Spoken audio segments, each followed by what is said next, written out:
tous et tous autant que nous sommes un lien avec la nature, profond et immuable. Ce chant que vous entendez, qui vous a tous marqué, d'une famille de papous qui rentrent de forêt, nous a touchés, parce qu'il y a quelque chose d'atavique et de puissant derrière lui. Nous reconnaissons un lien ancien, intime et culturel avec la nature.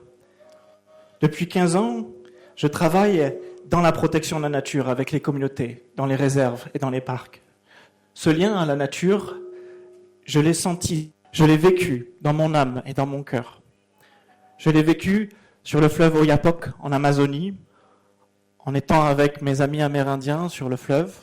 Je l'ai vécu aussi en Éthiopie, en savourant un miel sorti de la ruche avec la lumière du matin et les chèques à chaud. Cet équilibre avec la nature existe, peut exister.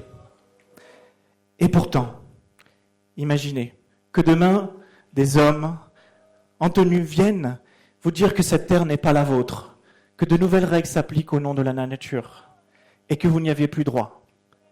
Les choses peuvent dégénérer, l'équilibre se rompre, les communautés et la nature se dissocier. Alors, les habitants commencent à empoisonner les lions pour protester contre ces interdictions. Des communautés se révoltent contre les dégâts que les éléphants de forêt font aux cultures. Les tensions montent. Et la seule interaction qui existe avec l'air protégé, finalement, ce sont des confrontations entre braconniers et rangers. Toutes ces situations nous disent que quelque chose est rompu. Ça ne fonctionne pas. L'intégration des communautés n'a pas eu lieu, elle est un échec. Or, une autre trajectoire est possible. Cet équilibre peut être trouvé avec la nature. Fondamentalement, c'est avec les communautés que réside la solution. Ce sont elles qui sont les premières gardiennes de cet héritage. Je suis de ceux qui pensent que les choses peuvent changer, qu'un optimisme courageux et réaliste est possible et souhaitable pour construire et trouver une voie d'équilibre.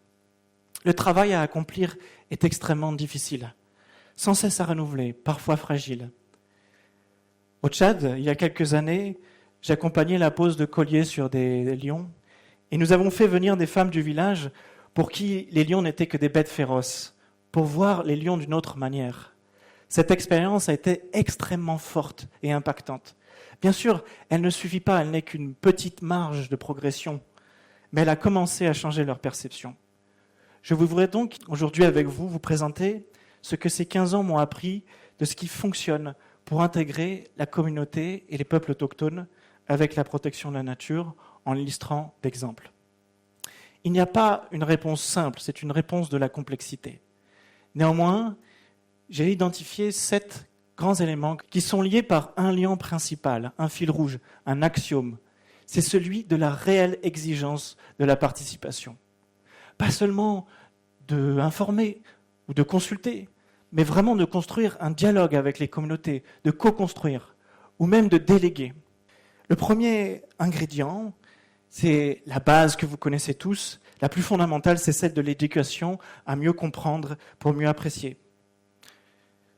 Un adage dit, Maëva l'a dit tout à l'heure, on ne protège que ce qu'on aime et on aime que ce qu'on connaît. Ainsi, j'ai toujours énormément apprécié venir dans les écoles, moi-même, travailler avec les enfants, les enseignants, pour transmettre à travers les connaissances, les arts créatifs, les contes, les clubs vacances. Mais l'éducation la plus efficace, c'est celle qui est dans la nature, au cœur de la nature.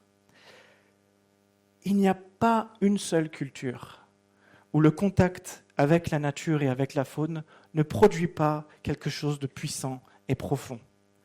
L'émerveillement d'un enfant est le même que celui d'un gouverneur dans une vraie rencontre avec la nature. C'est la même chose. Lorsqu'on doit, par contre, protéger la nature, il est souvent nécessaire de mettre en place de nouvelles règles qui permettent à la nature de se rétablir. Cependant, ces règles peuvent être des contraintes, voire des calvaires pour les communautés si elles ne sont pas accompagnées. Si moi, villageois qui n'ai jamais fait l'école, on m'interdit la pêche, la chasse, que vais-je faire ? Et donc, la deuxième leçon que j'ai apprise, c'est qu'il est absolument nécessaire de trouver des alternatives. Les 2 jeunes hommes que vous voyez ici étaient tous les 2 des braconniers. Et maintenant, ce sont les meilleurs éco-guides et assistants écologiques du parc de Conquati. Ça peut être aussi à travers des projets alternatifs qui sont respectueux de la nature, l'apiculture avec les femmes, l'artisanat, l'écotourisme. Ce peut être aussi en proposant des méthodes alternatives pour une pratique qui était problématique avant, mais qui peut devenir positive, comme le cacao qui respecte la forêt, ou par exemple une agriculture où la fertilité des sols est au cœur pour éviter de devoir couper encore la forêt. Chacun devient ainsi partie prenante de l'alternative. Savoir informer, écouter et construire la réelle participation des communautés est aussi ma 3e leçon. En effet, créer un cadre participatif est difficile. D'abord parce qu'il demande de dépasser simplement nos réflexes de simplement donner de l'information ou seulement consulter. Je te demande ton avis, mais finalement, je fais quoi ? Mais il faut aussi parfois dépasser des jeux de pouvoir, de traditions qui peuvent bloquer la participation. Ici, en Angola, lorsque nous travaillons avec le dialogue avec les communautés locales Himba, nous avions dû travailler avec les femmes de manière séparée pour qu'elles puissent être écoutées, parce que la tradition empêchait le droit à la parole. Ici, avec les chefs de village de Conquati et les sages, sans interface administrative, nous étions les mains sur les projets pour pouvoir discuter ensemble de ce qu'il est possible de faire. Parfois aussi, ce sont nos concepts, notre jargon, nos langues qui ne sont pas adaptés. La participation n'est pas possible. Et donc, c'est à nous de faire un pont de participation. José, qui est ici, c'est une autochtone du nord du Kwilu qui ne parlait pas le français. Nous lui avons enseigné le français et les concepts du parc pour qu'elle puisse être une partie prenante complète de cette participation. Mais sans plateforme de gouvernance qui soit inclusive, transparente et respectueuse des cultures. Donc cette leçon, c'est aussi de créer ces organes, ces lieux de participation. Cela prend énormément de temps, beaucoup de courage, car c'est extrêmement difficile. Il a fallu des années au parc amazonien de Guyane où j'ai travaillé pour que le comité de vie locale puisse enfin fonctionner, qu'il puisse être approprié et faire partie des décisions avec des chefs coutumiers, des femmes, des entrepreneurs. Parfois, cependant, même avec la participation, les choses s'enrayent. Des incidents arrivent, des tensions émergent, des conflits éclatent. La 4e leçon que j'ai apprise, c'est qu'il est indispensable de créer des mécanismes qui permettent la désescalade des tensions et la prévention des conflits en amont. À Conquati et à Ozala, nous avons développé des comités locaux qui ont mis des périmètres électriques en place, par exemple, pour pouvoir éviter la destruction des champs par les éléphants. En Angola, nous avons déployé aussi des observateurs communautaires des droits qui sont là pour être des médiateurs locaux et faire remonter s'il y a des plaintes, si un éco-garde, par exemple, a mal agi. Au Tchad et en République centrafricaine, nous avons créé des équipes uniquement composées de nomades pour les nomades, afin de les orienter dans les bonnes directions avec leur bétail et éviter les conflits. Toutes ces initiatives, comme le voyez, impliquent la communauté à la médiation et l'évitement des conflits. Depuis toujours, les communautés ont été gestionnaires de leur environnement, de leurs ressources. Leur connaissance de ces ressources est ancestrale, elle est même souvent meilleure que les scientifiques.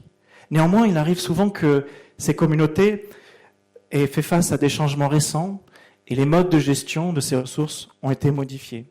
Certaines de ces ressources naturelles deviennent alors plus rares ou surexploitées. Le bois, la pêche, le pâturage. C'est la fameuse tragédie des communs. La 5e leçon que j'ai apprise, c'est qu'il est ainsi indispensable d'accompagner les communautés dans la cogestion de leurs ressources naturelles. D'abord, en regardant ensemble où se trouvent ces ressources et comment elles évoluent. À Conquati, nous avons cartographié les terroirs et les ressources. En Angola, avec les Himba, cartographier les mouvements pastoraux. Ensuite, c'est aussi de mesurer comment va la ressource. Ici à Conquati, nous avions mesuré les poissons, leur taille et comment la ressource allait évoluer pour mieux la gérer ensemble. Ensuite, il est bien évidemment nécessaire qu'une structure puisse porter cette gestion. Et là, la communauté doit s'approprier, doit créer une structure en mesure d'apprendre ensemble, de gérer et de poser des règles. Avec les nomades et les sédentaires au Tchad, nous avions créé des accords et des comités pour gérer les couloirs de transhumance. Au Sénégal, nous avions créé un comité pour replanter et gérer la mangrove. Néanmoins, tout ce que je viens de vous dire, peut-être que c'est un peu flou, un peu conceptuel, un peu abstrait, d'arriver dans une réunion, de faire des avancées vraiment importantes, et puis qu'à la fin de l'échange, quelqu'un se lève et me dise « Mais le parc là, vous n'avez rien fait pour nous. Comprenez, je n'ai rien bénéficié. » Et c'est ça ma 6e leçon, qui est une vraie leçon de réalité. Pour qu'une intégration ait bien lieu et un équilibre puisse être créé, il est nécessaire qu'un partage de bénéfices existe et que les communautés puissent bénéficier d'appuis tangibles et concrets qui puissent être perçus comme des apports. Cela permet que la protection de la nature ne soit pas vue seulement comme une contrainte, mais plutôt comme une opportunité, une chance. Cet impact peut être d'abord par le parc lui-même, en tant que structure. Par exemple, en recrutant localement ces jeunes femmes qui viennent des villages autour de Konkwati. C'est peut-être aussi en intégrant des jeunes dans des chantiers, comme ces jeunes Amérindiens qui ont fait partie des chantiers de construction bois. Ou par exemple, à travers l'approvisionnement local pour le tourisme des légumes et des fruits, pour que toute cette économie s'injecte directement dans les villages riverains. Mais c'est peut-être aussi en développant des programmes spécifiques de développement à travers des projets concrets pour les villages. Ainsi, les micro-entreprises autour du parc de Signakaminya au Tchad avaient bénéficié d'appui pour pouvoir faire de l'huile de dattier, une coopérative que de femmes, avec fonds de développement communautaire. Ce fonds peut d'ailleurs aussi développer des infrastructures sociales. Nous connaissons nos milieux ruraux, éducation manquante, et c'est donc une occasion unique de pouvoir créer un lien et un soutien mutuel important. L'enseignant que vous voyez ici, c'est un enseignant au Tchad qui a été très important pour monter avec nous une association de 27 enseignants et 15 écoles qui ont été construites et qui sont financées avec le parc pour permettre l'éducation. Avec ce soutien mutuel, un levier extraordinaire s'établit pour pouvoir avoir une redevabilité. D'un côté, l'aire protégée s'engage à des bénéfices et des intérêts concrets vis-à-vis des communautés, et de l'autre, les communautés, elles, s'engagent à être redevables de protéger la nature, d'où sont tirés ces bénéfices. C'est une charte du commun engagement. Enfin, nous l'avons dit, les communautés et peuples autochtones ont une relation profonde et ancienne avec la nature et leurs ressources. Une relation spécifique, idiosyncrasique. Mais cette richesse bioculturelle est néanmoins menacée, on le sait tous, par notre modernité. Peu à peu, certaines identités s'effacent, des traditions disparaissent, nos anciens meurent et avec eux des bibliothèques de savoir. Combien de communautés aujourd'hui ont perdu de leur culture face à la modernité? Combien de jeunes se sentent des ni traditionnels, ni modernes? C'est pourquoi ma 7e et ultime leçon, c'est qu'il est ensemble avec les communautés indispensable de travailler à l'identité bioculturelle et cette fierté qui y est associée, tant comme un facteur de résilience que de bien-être et de gestion durable des ressources. En Guyane, nous avions mis en place avec l'école des ateliers de transmission des savoirs tangibles et intangibles. En Éthiopie, des anciens et sachants pour la gestion de la réserve et pour enseigner aux jeunes des villes déconnectées de la nature, des richesses médicinales et traditionnelles. C'est un travail de longue haleine, mais reconstruire ce lien ancien et respecter et gérer de manière raisonnée la nature, c'est aussi permettre à cette communauté d'être fière de cette identité bioculturelle et d'être et traditionnelle et moderne. Depuis maintenant 2 ans, le petit garçon de 10 ans qui voulait protéger la forêt est devenu directeur du parc national de Konkwati-Douli.